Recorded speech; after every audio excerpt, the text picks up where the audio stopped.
And we're back, and we just finished watching 2020's The Half of It, rated PG-13 with a runtime of 1 hour and 44 minutes. This is currently streaming on Netflix, and it's written and directed by Alice Wu.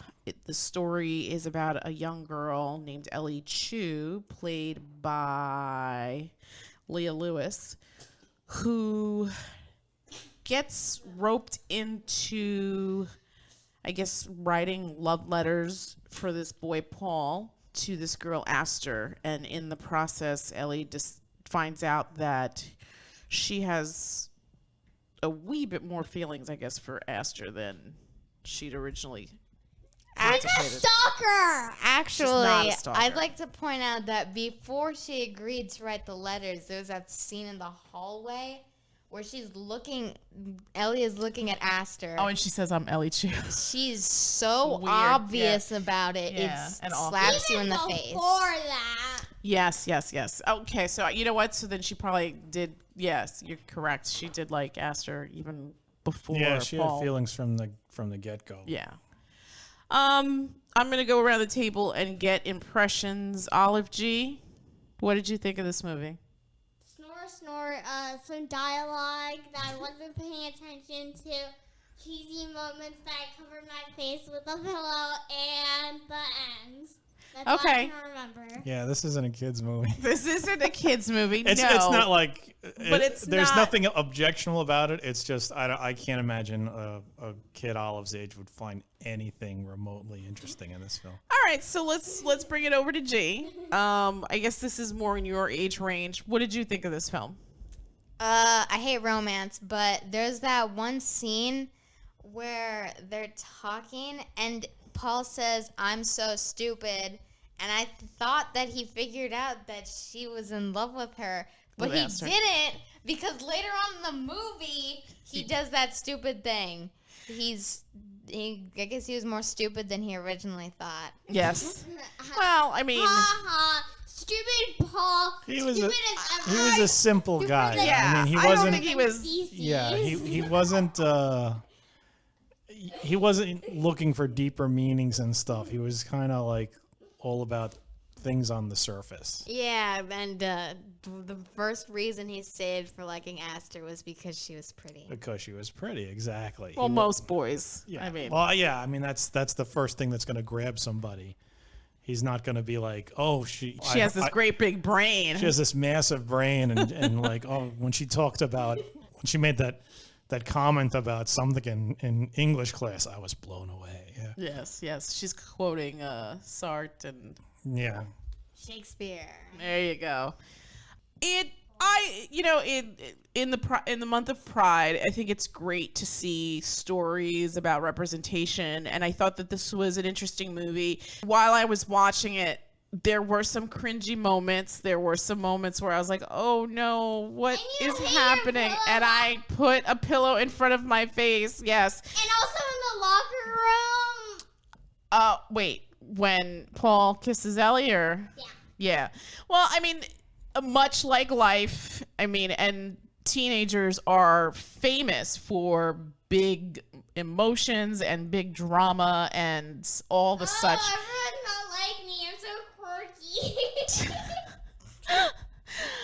And I think this film it felt very true to life. It felt like this came from a place of knowledge, this story. I mean, I'm sure some of it was embellished and I'm sure some of it was exaggerated, but the kernel of the story itself was completely believable. All the young actors were really, really well done. The dialogue was good. It sounded exactly like what teenagers would say. And I think it came together really, really well. I think a lot of credit goes to Alice Wu for writing and directing this piece that is just like a lovely, lovely love letter to, I guess, young people and being true to who they are and not living a lie and loving all parts of themselves, even the parts that maybe make them uncomfortable. Ugly. Not ugly. Stop. I think it's super important. I mean, we've had conversations about being gay when we were younger and how the perception was way different than it is now. I mean, I think now people coming into of age and finding who they truly are. I mean, I'm sure there are sectors and segments of society that will still shun them, but for the most part, it's more welcoming and more. It's far less taboo than it used to be. Exactly. And you see all these wonderful stories being told, and I think this definitely fit that. I think it's lovely. I mean, this isn't a piece that's going to be for everybody. Again, this touches on topics of young love, but also same-sex love, which maybe not some people will not be comfortable showing to their children. Yeah, that guy's family was gay cis. Gaycist? I don't think that's a word. I don't know. Homophobic, man. Gaycist. It's not a word, kid. You're too funny. I don't know if they were gaycist, but They were fully. His mom was. I think his mom was disappointed, but she was going to be accepting. Going to accept it. She was like, "I still love you." But then when he said he wanted to change the sausage recipe, that's when she got upset. Yes, you can't change the sausage recipe. Yes. But I think there. I feel like there was a bit of an undercurrent of that it was something that the town probably wouldn't accept, and the fact that there was the crazy old priest who was just screaming about random stuff and hellfire and whatever, and also talking about Satan and how we should destroy God's future that He gave us. I'm going to turn to you in about 2 minutes and just ask you to cut off her mic completely because I can't get a word in. Now you know how it feels. She gets that. He's got a point. Anyway, you could also see that in Paul's initial reaction when the big reveal happens. Right. His initial reaction, that's a sin, you're going to go to hell. And what the hell's wrong with him? A lot of people think that way. When you're brought up in a very strict viewing of theology, homosexuality is very, I wouldn't even say frowned upon, it's condemned. Yeah. It is straight up condemned. And if you're brought up in a certain way all your life, you believe these things as just the law. Especially from a young age, if you're brought up this way. As you get older and as you experience more of life and you run into more different types of people, a lot of what was demonized to you when you were young, it kind of melts away. I mean, I am not the same person I was when I was a young boy or a child. Yes, agreed. I mean, you have these. I thought that it was illegal for adults to cry. These are things you learn when you grow up. Never cry. I thought back your tears. I thought you'd get hit by lightning if you said the F word. And then there's always that moment where the little kids just looks around and he's like, well, I think the other thing I wanted to highlight about this film was there's definitely that undercurrent of religion throughout. The Aster's father is a priest or something, or a reverend or something. One that was going to allow his daughter to get married before she went to college. Yeah, that was weird. But I mean, this is like that small town. Yeah, that was weird. Well, but I think, you know what? That was like one of the things that I found a bit odd about the story was, okay, yeah, small town, but I mean, it wasn't taking place in the past. No, it's now. And it was like a lot of the music was from the 80s. And well, that whole Trig performance was so 80s. I was like, synth what? 80s, Where are we? Hair metal band or whatever he was doing. And like that's like small town 80s, I could see that, or 70s, where like they're just marrying some girl off right out of high school. Yeah. And it just seems so weird to me that you know what? I bet there are small patches of this country that are still like that. I think people probably. But I think what I was going to say is I thought this was the other interesting component about this story was that there was that underlying thing about religion throughout the piece, whether it was questioning your existence in the universe and what part you play into it, or just the belief in a God and a higher being and a all omniscient entity that whatever either is there for good or evil. Like, I thought that was interesting. I thought that the fact that Aster's father was a reverend or whatever, well, he was obviously married, right? So he's not really a priest, but he's, I guess, a reverend or something. Priestess. Yeah, No. Reverend. And just the whole thing about small town ideology and being different and being ostracized, and how she basically lived her life kind of on the sidelines, and then she had this like moment at the talent show where her performance broke through a lot of these barriers to the fact that people sort of started seeing her like, oh, hey, you were in my math class for 4 years and I always wanted to say this, that, and the other thing.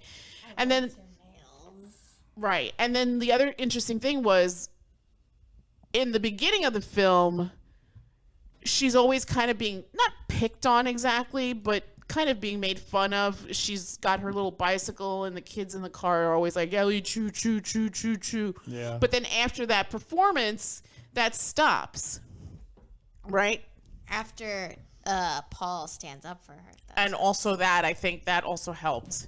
So, but I think also after that performance, I think she didn't let her guard down, but I think the other kids in the town saw her as just one of them. She wasn't like the weird kind of girl on the side. She wasn't the outsider anymore. Right. She was one of them. It was like, oh, you've opened yourself up, and we see you now as like a human being and not somebody that we pay money to do our papers. Right.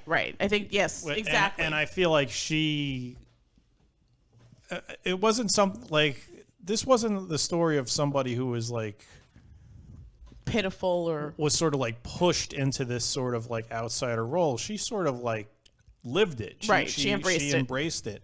She wanted to just sit in the little booth at the train station and just be alone. Well, I think part of that was losing her mother at an early age, where you sort of build these walls because you don't want to get hurt.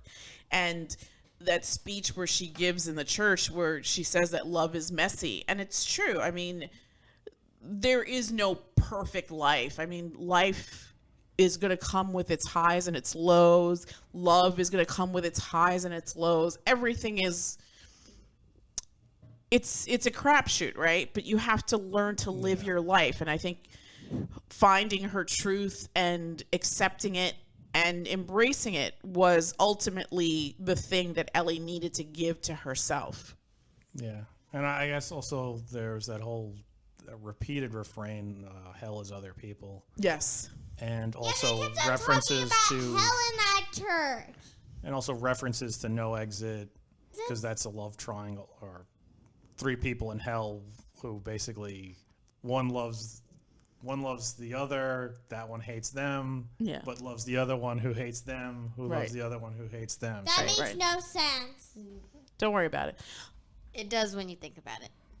And I think the other thing that I thought was really great was I really enjoyed, more so than Ellie's, well, I think Ellie's self-discovery was great, but I think the other thing that I really, really enjoyed was the developing relationship between Paul and Ellie, because I think that here was someone who, he wasn't the most popular boy, but he definitely wasn't ostracized or anything, and he champions her to the point where he really gets to know her, gets to love her. And when you're that age, being seen, being recognized, being validated is so important, and especially from peers. And I think that having that kind of ally really pushed her to propel herself forward. So I think she needed somebody in her age group to help her get to where she needed to be. I mean, he basically got her out of her shell. He got her to like the funny thing was she was trying to teach him to be conversational, Right. with that ping pong thing, and he taught her just as much. I mean, she knew a lot from books and movies and stuff, but when Right. it came to actual interpersonal relationships and just being in the moment. Being in the moment. I mean, what did she say when Aster bumped into her? I'm Ellie Chu. How is that really any? I'm really true. Yeah. And I like you. She didn't even get the I like She didn't even get to that part. She's I'm Ellie Chu, and then was just silent staring. So it wasn't like she was the slick talker, but together they learned a lot from each other. Yeah. Well, I mean, it's great when you.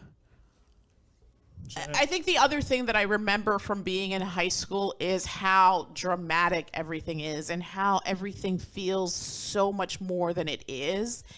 And I think that here you have the added component of acceptance and being comfortable with who you are. Ellie had feelings for Aster, and I think that it was something that she definitely pushed to the bottom. But the more that she interacted with Aster, the more she couldn't hide those feelings anymore. And I think it probably was liberating at the same time to finally just say to Aster in a roundabout way, is this like your boldest stroke kind of thing, and to have that come full circle. And reveal her truth to Aster. So I mean, I think I really enjoyed this piece. Again, this probably isn't for everybody, but I think in the month of Pride, I always try to have my kids watch stuff that reflects the different stories that are out there. My dad always used to say there's a million stories in the city, and unfortunately they're all true. And I think that so many people have walked this path and it's been a hard struggle, but I think that we're moving in the right direction. I feel like there is more acceptance. There's probably still more work to be done, but kudos to all the trailblazers that came in the past that forged the path for all the young people to now be able to just live their truth. I think that's so important. Representation is so important. Thank you to Netflix for having this on and kind of adding to the tapestry of Pride Month. I'm going to go around the table and get numbers. Gigi, what do you think? Representation matters. You finally were able to say it? Yeah. Okay. I was struggling. This movie was cute. I'll give it a 6. Passing grade. What'd you think? I would probably also give it a 6. I thought it was good, but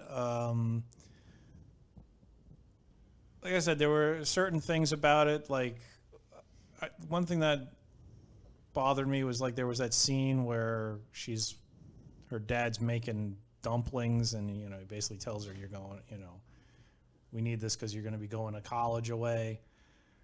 She's like, I didn't bring you here to be like me. I brought you here to be like your mom." And there was like that moment, and then they said like a little joke, like, "Oh, you mean like dead?" And like, no, that's sort of like that was misplaced. I think the film could have done with like a bit of a rewrite.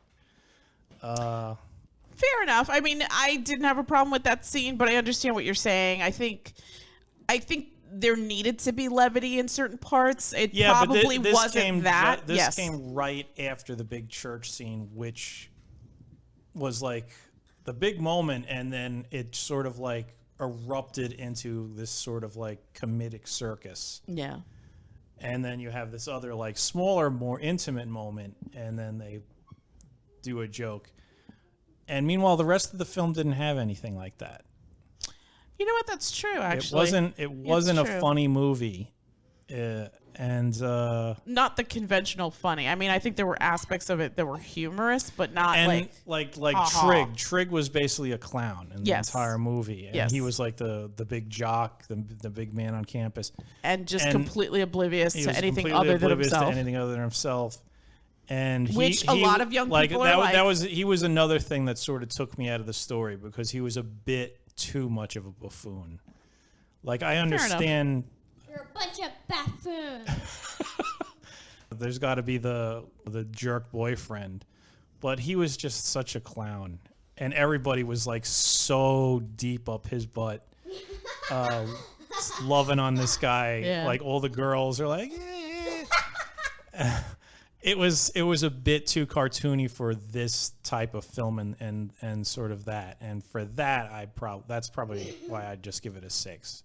It was good, but there was just like certain things to me that felt a bit out of place. Okay, fair enough.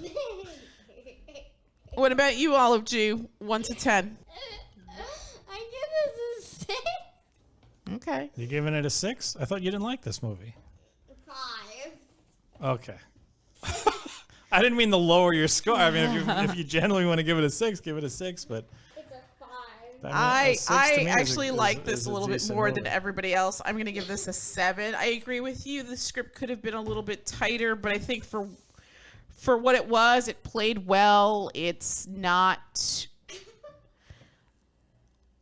too overindulgent. It struck a good chord as far as I was concerned.